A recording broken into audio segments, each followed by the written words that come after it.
Hey everybody, welcome back to Video Game. So Tarek and you're continuing the series on Nintendo's trials and tribulations, quite literally in this instance because they keep suing everyone in trial court, and we're going to be talking about what Nintendo's been up to lately, or in this instance, what they haven't been up to lately, because it basically seemed like every single week Nintendo was out there suing or DMCA takedown requesting somebody, but for the last month or so they've gone pretty quiet, and we're going to talk about why I think that is, what I think Nintendo's working towards the future in regards to emulation, and what I think they're going to do next, because honestly it's been a long weird road, and for the better or worse part I am usually right on what I think Nintendo's going to do next, just based upon my background.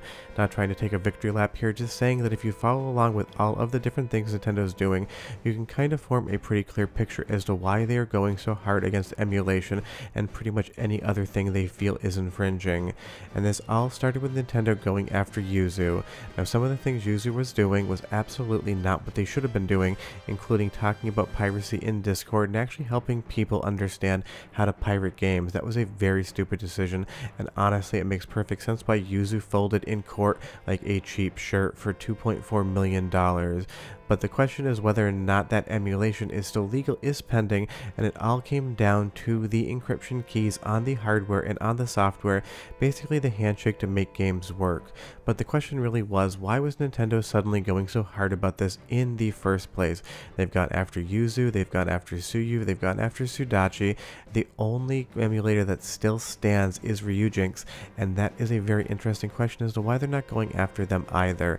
They must be doing something not to get Nintendo's eyes on them, or maybe we just have to come back next week because maybe they will have done something. And that's the thing that Nintendo wants more than anything. Everyone's second guessing themselves, wondering whether or not what they're doing is going to get Nintendo's attention and how that could end up ramification wise to them, because you clearly see some of these lawsuits end in very big numbers with 7 different digits at the price point. And Sudachi, as of the recording of this video, at least on GitHub, is still down. Now this all again comes to how these emulators function and what Nintendo doesn't like about them. It's basically the decryption key between the game copy of your software and the actual key within the Nintendo Switch in and of themselves. Now this is not decided law, as I mentioned in previous videos, but if you own the game and you own the hardware, theoretically, at least with the laws we have on the books right now, you should be totally fine. Obviously Nintendo wants to protect against piracy, we cannot blame them there. They make games for sale and they'll continue to make games for sale so long as those games are profitable, so that really isn't anything I have much of an issue with. But because Switch games use this security system and Nintendo has new hardware that is coming soon, you can kind of follow the thread and understand why they might be going so hard about this. Because they've been talking a decent amount about Switch 2 recently, mostly on the making enough consoles to avoid a scalping situation. Now if there's one thing I hate in gaming, it's scalpers and them trying to make profit off keeping people away from things they want to play and have fun with unless they play a premium. And that's the thing, more often than not I don't have very positive things to say about Nintendo, but if they are trying to make sure that this Switch 2 is not scalped, I give them extra credit for that. But obviously the Switch 2 is going to be something derivative of the Switch hardware. They seem to still be partnering with Nintendo, and if you believe the rumors, and they probably should be right, both your physical and digital games will work on Switch 2 as well. And if you think about your games physically working on Switch 2, that means that some, if not all, of the security system from the original Switch needs to be implemented into the Switch 2. Now of course it will definitely get more complex for new Switch 2 games, but you can't really change things midstream if you still want those games to work. Because a Switch cartridge is a static object, you can't change the security on how the Switch cartridge works, it already exists.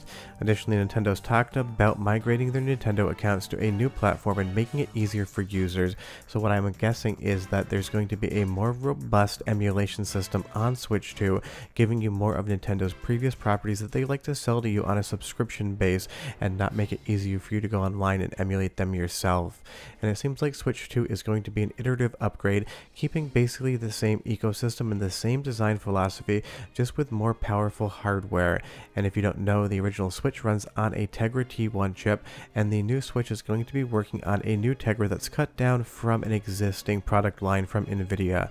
And while this chip would have been vastly improved over what is in the Switch, it is still working in the same nuclear family, it is still the same base architecture, which means that backwards compatibility would be very easy to do, but it also means means trying to stand up a Switch 2 emulator would theoretically be easier because it isn't changing the hardware completely.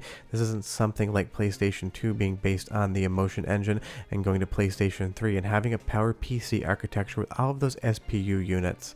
It's also not surprising that they went after the MIG Switch cartridge for two different reasons. One, it very easily promotes piracy if that's the type of thing you do. I understand that there are use cases for this that are totally fine. If you want to bring your entire game collection with you on a plane, totally should be something you do.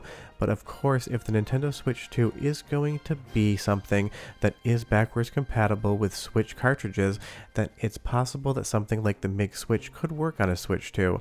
I'm sure not day one, but it probably wouldn't take intrepid modders a few weeks to get that running on a Switch 2, and who knows what it could function on the Switch 2 with Switch 2 games.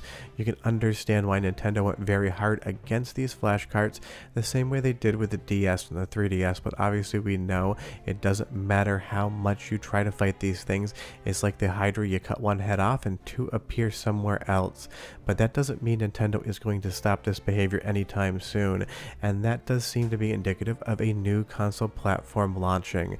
They want to scare people away to even think about trying to emulate Switch 2 in any way, shape, or form in the early days, and because the architecture is going to be something familiar, that means that modders and emulators are going to have a head start compared to a new platform that uses completely different chips from a different vendor with a different instruction set. That's just how the silicon works. It's going to be familiar to a lot of people, and it's going to give some people a head start because at a point of pride, people are going to try to want to emulate Switch 2 as quickly as possible, and they're going to try to want to get non-target software running on it as quickly as possible.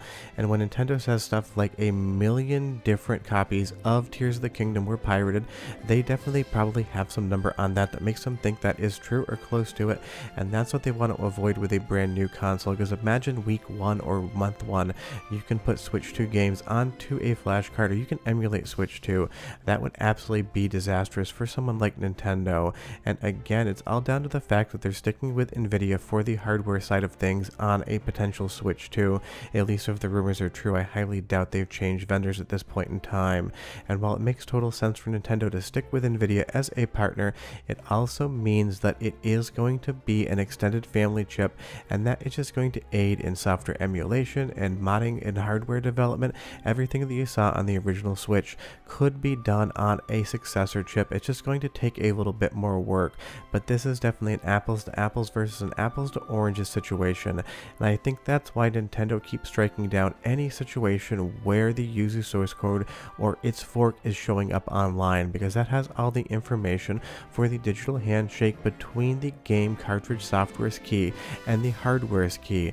This is how emulation works in the first place, and so long as you bring both of your own keys from your own games and hardware, right now it seems to be permissible, but I'm sure Nintendo would love to change that in the future as well. But if a Switch 2 is going to be backwards compatible with physical cartridges, then you know Nintendo wants to try to keep this system locked down as hard as they possibly can. That is not surprising in and of itself, because the source code, while still out there, is harder to find. And that's what I think Nintendo is really doing here. They're trying to make everything harder. They're trying to scare a lot of people off so they think twice about doing anything when a potential Switch 2 does release, apparently sometime next year. Because I think Nintendo is scared that Switch 2 emulation will be easier than any other platform to actually get running, and flash cards might be easier than ever to get running on a Switch 2 early in its life cycle. So what I think Nintendo is going to do up to the launch of the Switch 2 and beyond is play absolute defense, trying to scare everyone off from doing anything until they get well within the Switch 2 life cycle. If you have any questions or comments, leave them down below, but we are done. Next time Nintendo does something, I'll be back, but I'll see you guys next time. Bye-bye.